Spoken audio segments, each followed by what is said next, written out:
Dia de Grêmio, gurizada, dia de clássico, já já tem a grande final, primeiro jogo da grande final do Campeonato Gaúcho, 17h45 na Arena. Aliás, a Arena lotada. O torcedor vai fazer o seu papel, vai lotar a Arena, vai empurrar o time. Fundamental a participação da torcida nessas duas etapas importantes que o Grêmio tem pela frente. Aliás, 3 etapas, né? Se a gente botar a Copa do Brasil no meio da semana, mas principalmente aqui agora falando de Clássico Grenal, hoje o papel do torcedor é muito importante. Empurrar o time, fazer festa, a arena autorizada por óbvio pela brigada comprou aqueles confetes, aqueles papéis, sabe, para poder jogar. Vai ser uma festa maravilhosa, bandeiras. Então, olha, quem vai para a arena, por favor, faça festa por todos os gremistas que gostariam de estar lá, mas que não poderão. Façam a festa, porque de casa, com toda certeza, a grande parte do estado, a maioria do estado, vai estar empurrando o nosso tricolor para mais esse título, para chegar ao octacampeonato. Gurizada, olha só, vamos falar sobre time, porque a projeção de time nas últimas horas, ela teve uma alteração, eu diria para vocês até que surpreendente, tá? Eu diria surpreendente. Por quê? Quando o Cuéllar ele acabou sofrendo aquele edema e foi confirmado que o Cuéllar não iria para o jogo, automaticamente todo mundo começou a pensar, bom, é o Camilo. O Camilo vem entrando no lugar do Cuéllar, o Camilo vem sendo elogiado, inclusive. O Camilo ele tem boa roubada de bola, ele sai com a bola muito fácil também, é um jogador marcador. Então, automaticamente, o Camilo, assim que chegou, ele não só afastou o Dodge, né, tirou a vaga do Dodge ali como o reserva, mas também começou a incomodar inclusive a titularidade do Cuéllar. Porque o Cuéllar, até o momento, infelizmente, ele não está com todo esse físico, ele não está adaptado ao futebol e tudo mais. Então já se começava a pensar até numa saída do Cuéllar mesmo, quando ele não estava lesionado, para a entrada do Camilo. Então, automaticamente, todo mundo pensou, bom, o Camilo vai ser o titular. Só que a informação que o Rodrigo Oliveira, lá de GZH, trouxe ontem, no finalzinho da noite, ela caiu praticamente como uma bomba, tá? Porque, segundo o Rodrigão, o Dodge é quem vai ficar na vaga do Cuéllar. Então nós teríamos aquele velho meio-campo, com Dodge e Vijaçante, aquela dupla de volantes que a gente já tinha no ano passado.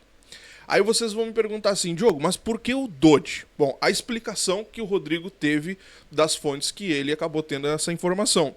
O Dodge, ele tem mais ritmo, ele tem mais conhecimento tático da forma que o Quinteiros quer jogar, e o Dodge ele tem um bom poder de marcação. E eu vou adicionar um ponto importante nessa história que talvez tenha passado despercebido nessa análise. O Dodge foi o cara que jogou o primeiro Clássico Grenal e que foi elogiado por muitos por ter sido o cara que anulou o Alan Patrick. Então, talvez, já pensando nessa situação, o Quinteiros tenha pensado no Dodge como titular para isso. Diogo, tu estás então cravando o Dodge como titular. Não, eu não posso fazer isso. Eu estou repercutindo para vocês uma informação de um colega que tem a sua credibilidade, que trabalha num grande grupo de comunicação, que seria o Dodge como titular. Só que, vamos lá, faz sentido se a gente pensar como treinador nesse momento. Faz sentido. É o que eu queria? Não, eu queria ver o Camilo. Vou ser bem sincero para vocês. Mas, se o treinador acha que o Dodge é o cara ideal, só nos resta torcer, né? Outra situação, outra informação que o Rodrigo traz de complemento é que o Cristaldo vai pro banco. O Cristaldo vai pro banco e o Monsalve seria o titular. Então nós vamos desenhar um time aqui com essas informações recentes. Teria o Volpe, o João Pedro, Gustavo Martins, Wagner Leonardo e o Lucas Esteves, tendo Dodge, Vijaçante, Monsalve de armador, com o Kik pela direita, o Pavon pela esquerda, ou o Amuso, mas a tendência é o Pavon. Pavon treinou pela esquerda durante a semana, tá? Então a tendência nesse momento é o Pavon, e no comando do ataque, o Bright White. São situações que foram treinadas e colocadas. É um clássico Grenal, então clássico Grenal todo mundo sabe que tudo vaza de todos os lados e daqui a pouco chega na hora, pode não acontecer absolutamente nada de diferente. De qualquer maneira, gurizada, o Quinteiros ele vai surpreender. Se ele colocar o Dodge no meio campo, ele surpreende. Se ele colocar o mesmo time que vinha jogando com o Cristaldo de armador e o Monsalve pela esquerda, ele vai surpreender. O óbvio também pode ser surpresa. Então vejam só quantas situações nós temos, quantas possibilidades nós temos para esse clássico Grenal, que ganhou assim ganhou uma repercussão muito maior, ganhou um peso muito maior, porque o Grêmio vai tirar uma bandeira do Internacional. Eu tenho quase certeza disso. O Grêmio vai tirar uma bandeira do Internacional. A bandeira do Octa. Cara, nós vamos fazer isso. Tenho certeza que nós vamos fazer isso. O grupo tá fechado, o time tá fechado, os caras estão na guerra, o outro lado também estão tentando, mas vamos lá que olha só, eu quero avançar com vocês, gurizada, pra gente falar sobre outra situação importante aqui. Eu quero trazer pra vocês o rival, né? O provável time do rival, que tem Rocher voltando, uma possibilidade, tá? Ou Antony, mas o Rocher também acaba ganhando. O Aguirre, Vitão, Victor Gabriel e Bernabei. Fernando e Bruno Henrique. Alan Patrick, Vitinho e Carboneiro, tá? Valência no comando do ataque deles, mas tem a possibilidade do Borré também. É uma possibilidade de time do rival para essa noite. Foi noite não, né? Finalzinho de tarde, quase início de noite, né? Mas é tarde ainda, às 15:06 da tarde, lá o técnico Roger Machado. Arbitragem, só recapitulando para todo mundo, né? Árbitro de fora, como foi pedido lá no início pelo Guto Peixoto, inclusive ontem, em entrevista, ele fez questão de pontuar isso, que era um desejo do Grêmio também, árbitro de fora. O Ramon Abate Abel, FIFA de Santa Catarina, auxiliado pelo Rodrigo Figueiredo Henrique Correia, do Rio de Janeiro. O Bruno Bosquilha, FIFA do Paraná. E a VAR vai ser a Daiane Caroline Muniz, do Santos. A Daiane Muniz, FIFA de São Paulo. São, então, o quadro de árbitros para o confronto de hoje. Tomara que eles passem assim, ó. Tem árbitro no jogo? Tem. Mas no final a gente diz assim, eu nem vi que tinha árbitro no jogo. O jogo foi tão legal que eu nem vi que tinha árbitro. Então, se Deus quiser, vai ser assim e os caras não vão interferir em nada, né? Ontem, gurizada, o Guto Peixoto ele deu algumas entrevistas, passou pelo Diogo Rossi, passou pelo pessoal da Rádio Imortal também, as outras rádios identificadas com o Grêmio.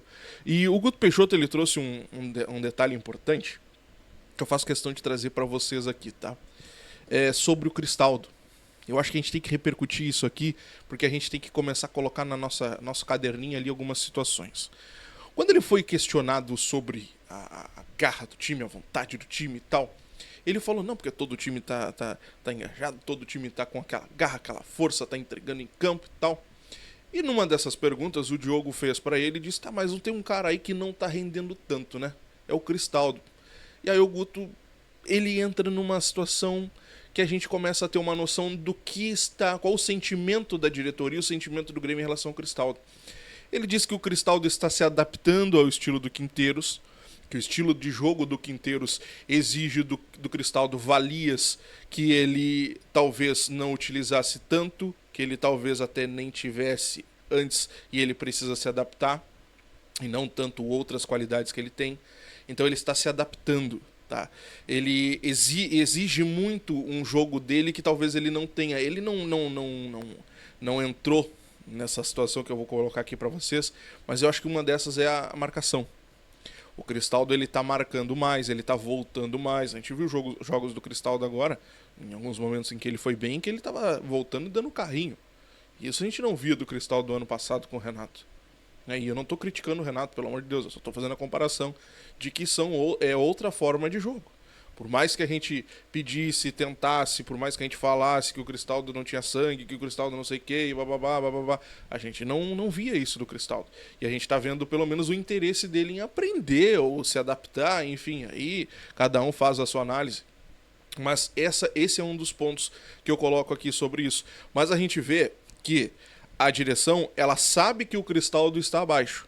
O Quinteiros, ele sabe que o Cristaldo está abaixo. Eles sabem que o Cristaldo está devendo. Então, isso pode ser mais um ingrediente para confirmar daqui a pouco um Cristaldo no banco, confirmar daqui a pouco um Monsalve na vaga do Cristaldo. Aí a gente vai ver com o passar do tempo como é que vai ser a administração de grupo, como é que vai ficar, como é que o Quinteiros vai ver. Mas os melhores têm que jogar sempre. Mas aqui é um ponto importante que a gente precisa colocar. A direção sabe que o Cristaldo está devendo. A direção está vendo isso. A direção tem a mesma visão que a maior parte dos torcedores. Que o Cristaldo pode mais. E ele está abaixo. Vamos acompanhar. Vamos ver como é que vai ser os desenrolares da semana aí. Tá bom? Vamos lá. Eu acho que vai ser um clássico de poucos gols, tá? 1-0 pra nós. Fechamos a conta e vamos confirmar lá na beira do lago. Quero saber a tua opinião. Comenta aqui embaixo. Quero saber o teu placar para hoje à noite. Terminou a partida, vem... Para hoje à noite. Finalzinho de tarde. Início de noite. Pô, hoje à noite. Terminou o jogo, vem pra cá pra gente conversar sobre essa partida. Se Deus quiser, com a vitória do Tricolor, encaminhamento do Octa. Vamos ganhar dos caras. Vamos baixar essa bolinha deles. Grande abraço. Tchau.